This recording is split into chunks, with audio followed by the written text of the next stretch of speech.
Hey,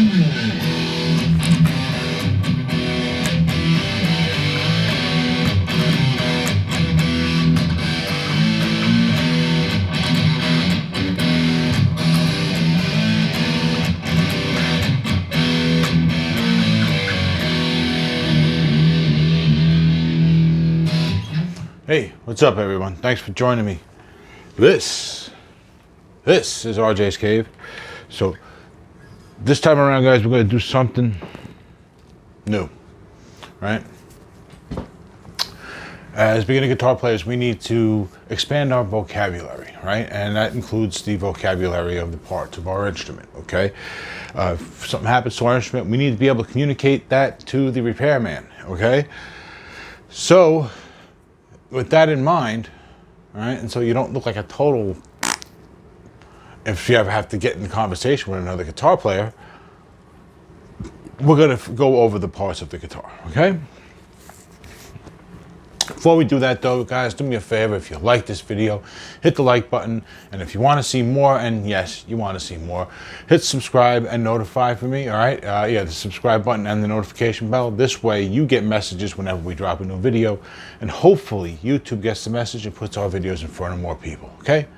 So now, we're going to get into this, guys. We're going to go over the parts of the guitar.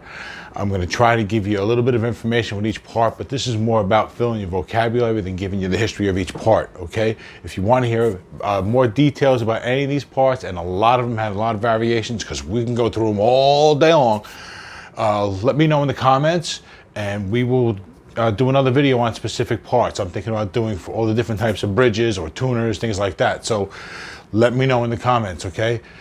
So with that in mind, okay, we're going to start with the guitar neck, okay?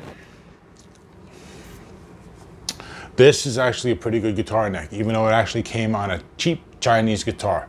It's actually done to the company specs, and it's actually a really solid little neck, okay? This is a 24 fret maple neck with a tilt back headstock with 6 other side tuners, okay? I'm trying to give you as many turns as I can, okay? Now, let me see here. All right, those have had several different types of tuners in there. So scratch that idea. All right, don't mind me. Anyway, so on here we have, take a look at that nut. That's the nut, okay? This is the nut, and that's where the strings rest so that they don't roll around when you're trying to play. All right, that holds them in place. It also defines one end of your string length, okay? Just this inner edge right here. Now, okay, if you look in there, let me see if I can get a good angle here. There's the truss rod, okay? The truss rod keeps the neck, helps keep the neck straight. When changes in humidity happen and they get drastic over time, or due to abuse or some sort or another on the neck, it starts to bow one way or another. You can turn this, right, left or right, to help take that bend out, whichever way it might be bending, okay?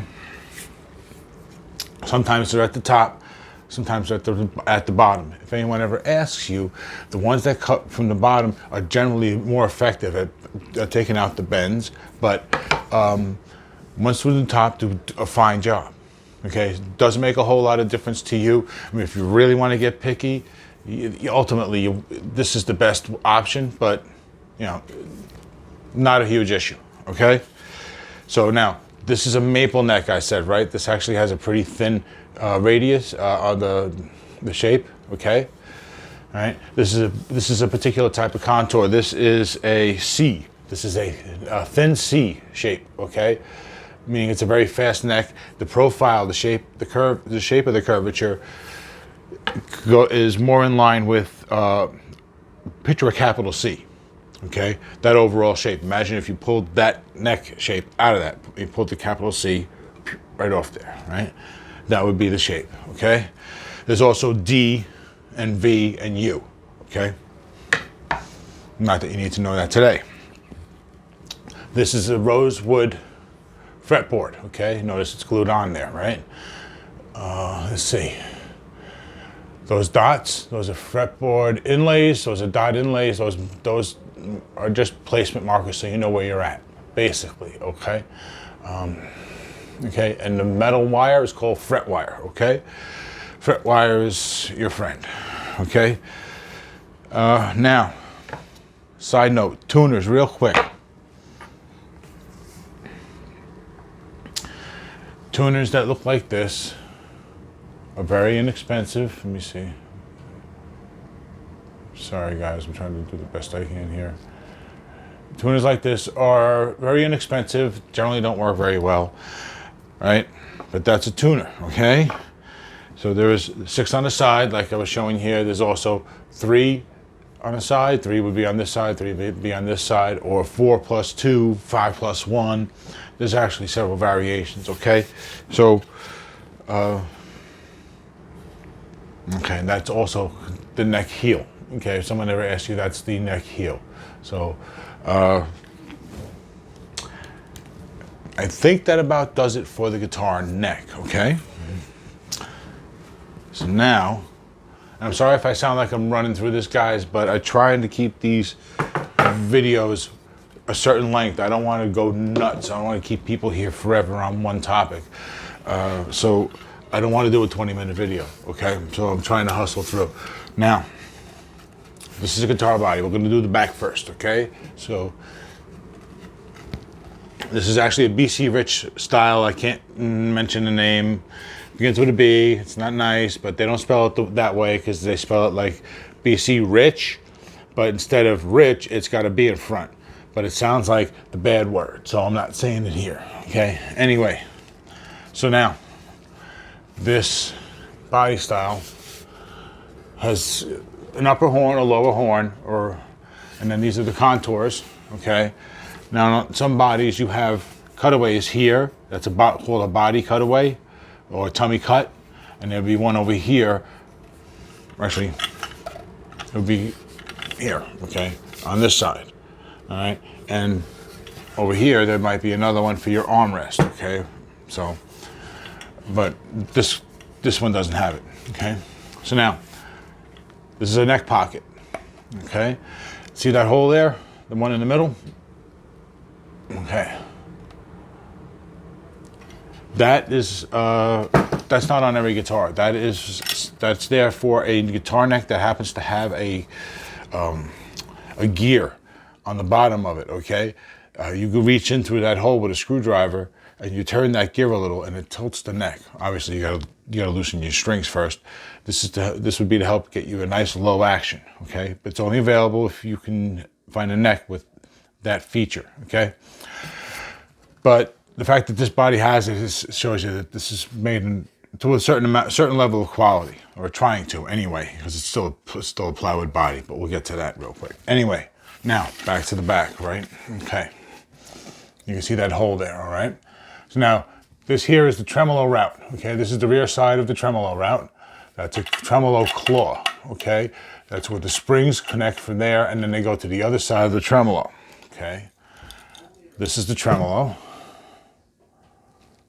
Okay, and that's the underside. You see the 6 large holes are where the strings go. The 5 small holes, excuse me, are where the hooks for the springs go on the other end. Okay, get more of that in the front.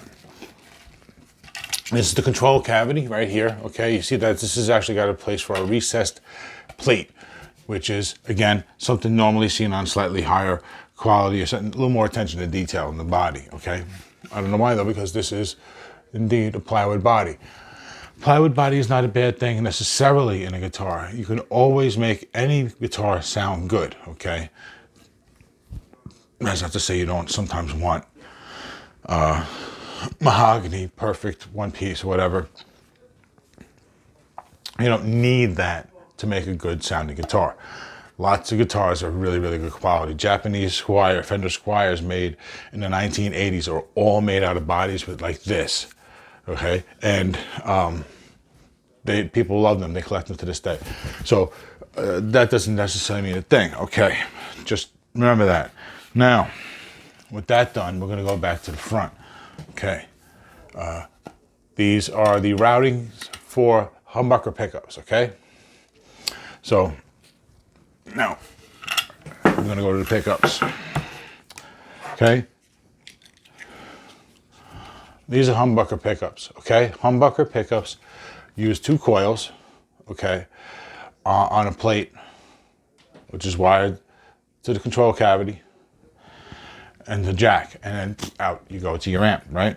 So now, by using 2 coils and connecting them together in what's called in series, so basically they run the same way down the wire, imagine it like that, then you eliminate noise that you get from a single coil pickup that you might see on a Fender guitar, this type, okay?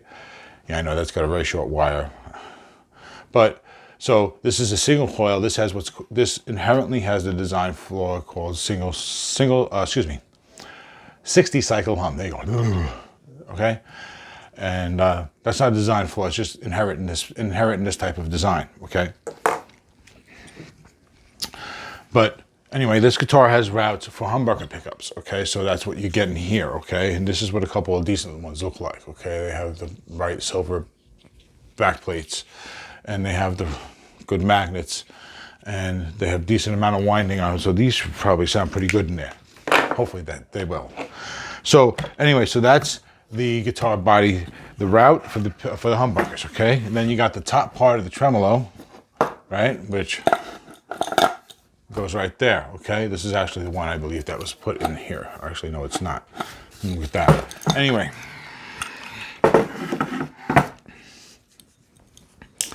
So that's a tremolo, okay? You have bridge saddles. Each one of these individual guys is a bridge saddle, okay? All right. The whole unit is called a tremolo or vibrato, okay? This is a bridge plate. This is a tremolo block, okay? And last but not, well, not last yet, but this is the jack hole. The hole for the guitar jack. And this is where the potentiometers go, the tops of the pots that go in the control cavity. That would be these guys here. Forgive me with the wires. This is what I had available to show you guys. So, okay. These are potentiometers. I have one labeled volume, one labeled tone, okay? And you can see that they're small, right? These are what's called dime size, all right? I'm trying to put my finger in the picture so you get an idea. All right, they're dime size. Now, they also make ones called quarter size, okay? Just so you know. Anyone asks, generally speaking, yes, quarter size are preferred because people are generally worried about over burning while soldering and doing connections. They can make dime size that are quality as well. Just because you see dime size doesn't mean it's cheap. Although if you obviously are seeing it on a brand new $200 guitar, yes, they're cheap pots, okay? They will always use dime size on a cheaper guitar because inherently, even a good one is made with less material, so it's going to be cheaper, right? If you make a so-so one, it's going to be pennies, okay? So that's what that. This is the tone control, right? That was volume. Anyway, so yeah, guys, that's the parts of a guitar. If there's anything I forgot, please let me know, and try and remember this stuff, guys. And we'll get into things. You know, I'd love to get into all these different things more with you. Absolutely, please, please, please let me know in the comments, and check out my other videos. The channel's got a few up now, and more coming. All right, all of its stuff I'm sure could help you in some way, and just by watching them, you're helping me, helping the channel, and then when you help the channel, I can help you more in return. So let's keep that going, all right? Anyway, remember, if you make music, when you make music, you make magic. So learn how to make music so you can make magic, okay? This is RJ's Cave. I'll take you. I'll see you next time, all right? Later.